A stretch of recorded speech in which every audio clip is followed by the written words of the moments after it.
For the hero portrait project, I have chosen Cipe Pineles because she is someone I aspire to be as a graphic designer.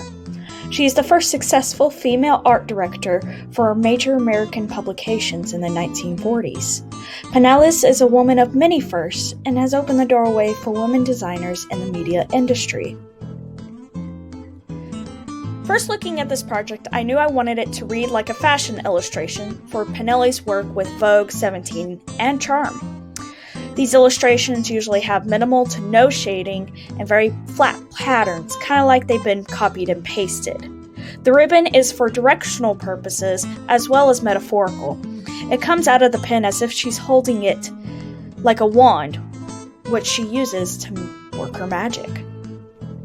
Going into color schemes, I kept with a desaturated palette to imply a vintage notion.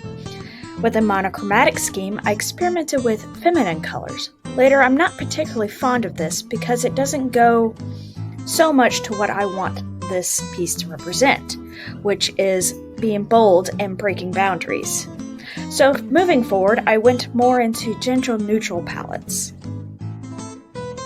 The complementary color scheme is probably my favorite to work with because of the exciting high contrast of colors. It has a very bold scheme, and it gives that vintage expression I'm looking for with the mint teal and burnt orange.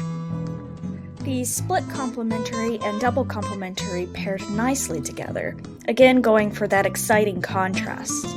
I really liked how this mint green actually pairs with this purple color. The analogous color scheme, like the monochromatic, like that vibration of colors I was looking for. And then you compare it to the triadic color scheme, which is kind of in your face with the dark teal against the pink background.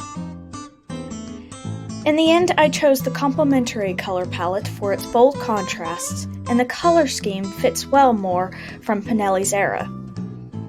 It gives this bold statement of breaking through and standing out.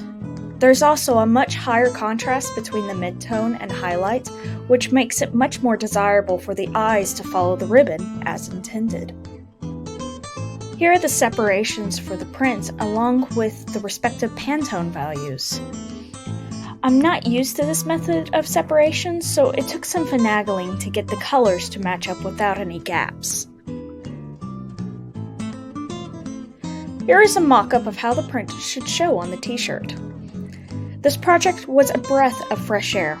Working the print industry for 3 years, there comes a lot of established clients, so most of my work is just copy and paste. This project really made me delve into the full creative process from concept to sketch to application and even product demonstration. I had a lot of fun making this project, and it's making me look deep inside to find out what kind of designer I want to be further on in my career.